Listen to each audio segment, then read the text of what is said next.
Hey everyone, Ment here. I want to take a few minutes to talk about some Roy Nichols embellishments. This is something that I've been thinking about a little bit lately. I've gotten to play a few gigs in the last few weeks, which has been great. And I've been re-listening to some of my old favorite country records, and two Merle Haggard records, studio records, have been on repeat. I'm a Lonesome Fugitive and Branded Man. I think these two records are fantastic. Branded Man especially really shows some cool Roy Nichols licks on the acoustic guitar. And Lonesome Fugitive has some great electric guitar licks, and to me it's like the Norman Hamlet Bible for pedal steel guitar. So really been cool to kind of re-listen to that and just kind of get into the head because of Roy, since it's been a little while since we played some country shows. So what I wanted to do is play through kind of the melody slash the solo Roy originally takes, or parts of it that Roy originally takes on Lonesome Fugitive, and then kind of spiced up with some of the things that I've stolen from him along the way, and take it where guys like Red Volkart have gone with it and added a few things, and just kind of hopefully continuously expanding on what Roy brought to the table when it comes to country guitar. So we'll be in the key of F for this, and I'll kind of break everything down in a second, but I just kind of want to jam through and get some of the sounds in your head. So I'll kick it with a little intro here.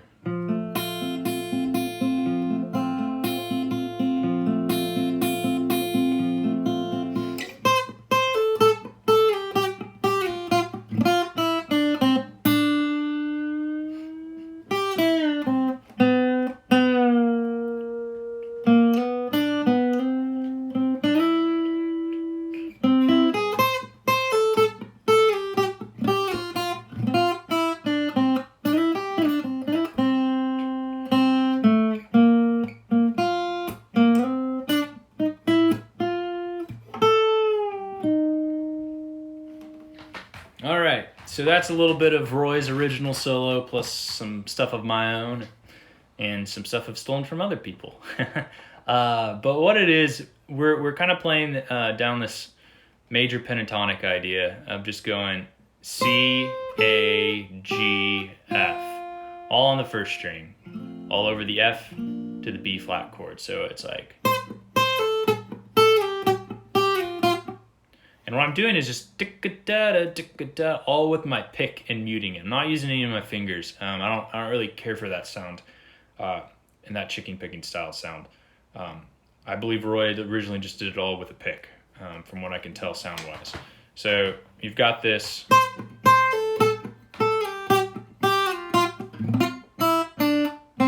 Now we're at the C chord. And what I'm doing here is just grabbing with my middle finger. This is where I do like the finger sound. I'm just yanking it. Sometimes I do that kind of thing. And then just grabbing that high G.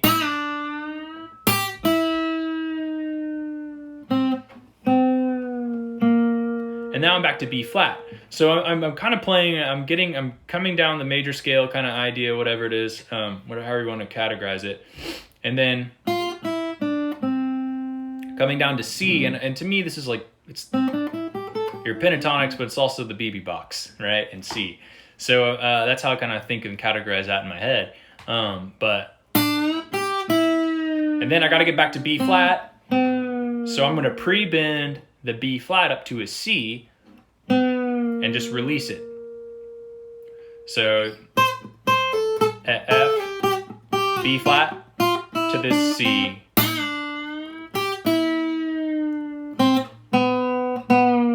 To the B flat. Now I get back to the C there. So that's kind of the first, to me, like, oh, what was that? That ear twisting moment when I first heard Roy. Because I didn't get any of that stuff, but it twisted my ear for sure. So what's happening here is we've got the chord changes. It's dun dun dun dun dun dun dun dun dun to B flat to the C chord, C to the B flat, and then back up to C. So what I'm doing is I'm playing the 5 of C, or the chord that resolves into C, which is a G. And I'm just emphasizing that between B flat to C. There's a lot of different ways you can kind of come up with the same thing. You could think B flat, and at the end of the bar, G, C, right? That works perfectly fine. You could think of B flat to the B diminished, right? Up to C. Either way works like that. So B to the G in the C, or B flat to the diminished to the C. Either way, you're still going to get the same sound. So when you play it and embellish it, you've got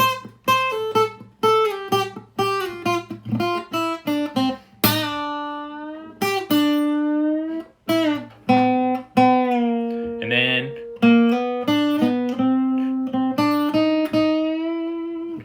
and what's happening there is just you're just emphasizing the B note, the B natural, which is really drawing our ear to resolve to C better than just playing B flat, the C, because you're not playing, hey, you're not playing in between the changes. You're just kind of transitioning them. So by playing that B flat, B, it wants to take our ear to C. And so that's how that works. So one more time, you've got this.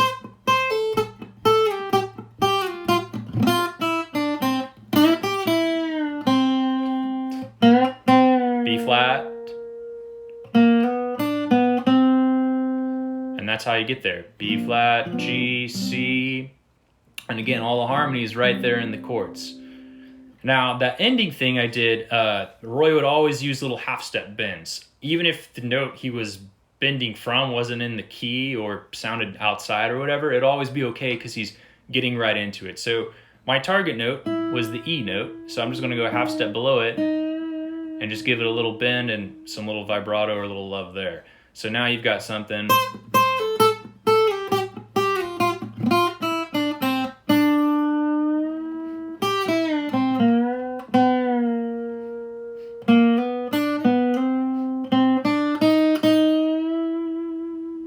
Right? And that's how you get up to that E. And then you're just back into it again. And what you could do, and this is where you kind of get a little more out too, is we could put in C going back to F. We could also put in a C augmented. And that's just raising the fifth of C. So C, E, G, those are our three notes in the triad. It's spelled out this way, it's G, C, E, but the three notes nonetheless. And you just move the G up a half step, or the 5 up to a sharp 5. And that's how you get that augmented sound. So just do it now, an octave up, G up to G sharp. So if we're coming from the C, and then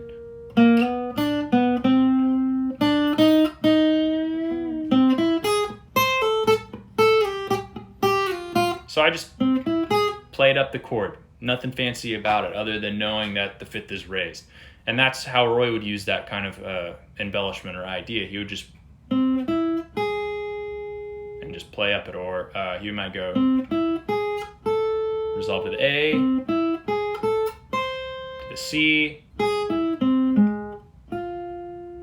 All you got to find all the different ways you can resolve, and there's typically not, you can't really make too many mistakes as long as you get back to the chord tones of F.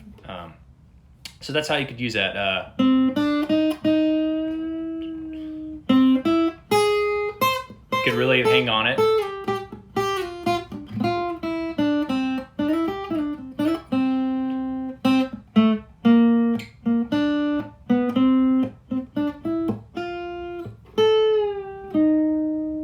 And so those are a few ideas that you could use just playing through the melody there.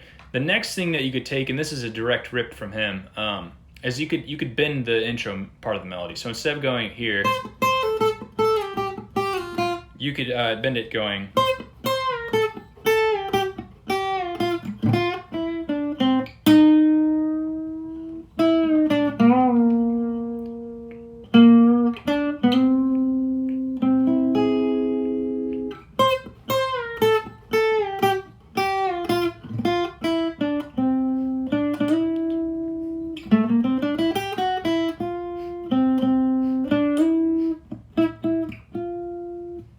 So that's just taking your C, and you go to the next note, pre-bend it, release it, next note in line, the A, pre-bend the G, release it, hit the F, pre-bend the F, release it, and then up to the E. So really slowly.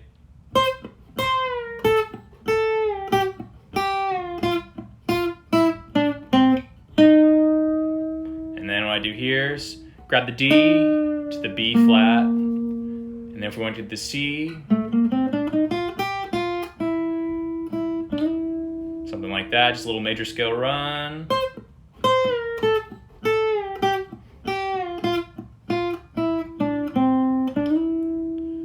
And then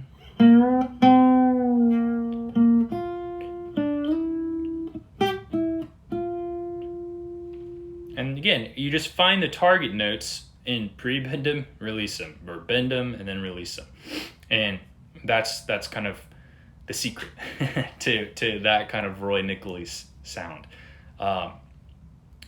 The big thing is when you're finding notes, like for example, when I bend, I'm bending the E flat up to an E, but now I got to get back to B flat. So if I resolve down to the E flat over the B flat chord, that doesn't sound too good. So what I have to do, I have to bend it and release down to the D and just like pull off quick. And that's kind of how that sound happens. So and then if I wanted to throw in the G there, up to the C, totally fine like that. And that's kind of how that you can navigate that sound by using those half steps into the chord tones. So I'll play something like that one more time. And the last thing I think in there that I threw in that's pretty Royish is those major scale runs. So I did it two different ways. So if I wanted to go from the C to the B flat, I landed like, and then I'm just playing up. This is my F chord. I'm just grabbing a part of the F chord. I'm starting the A for this instance. And just playing. And it is a time thing because I do add chromatics in there, but it's because I'm feeling where I'm at in the bar, and I can resolve that way. There's not, I mean, there is, you could probably formulate, if I'm here, wherever, add this chromatics, but it's probably best just to kind of feel it out. And that just develops your time better. So if you're going like this.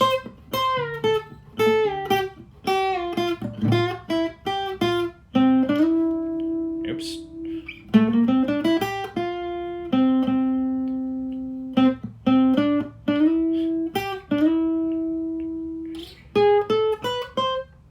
Something like that, right? To get you back into it. So just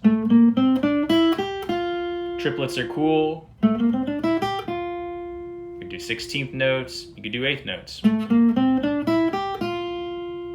But that's kind of the principle behind that. And you can do that if you're trying to go from C back to B flat. So, or excuse me, B flat to C. So if we're going, I'll do.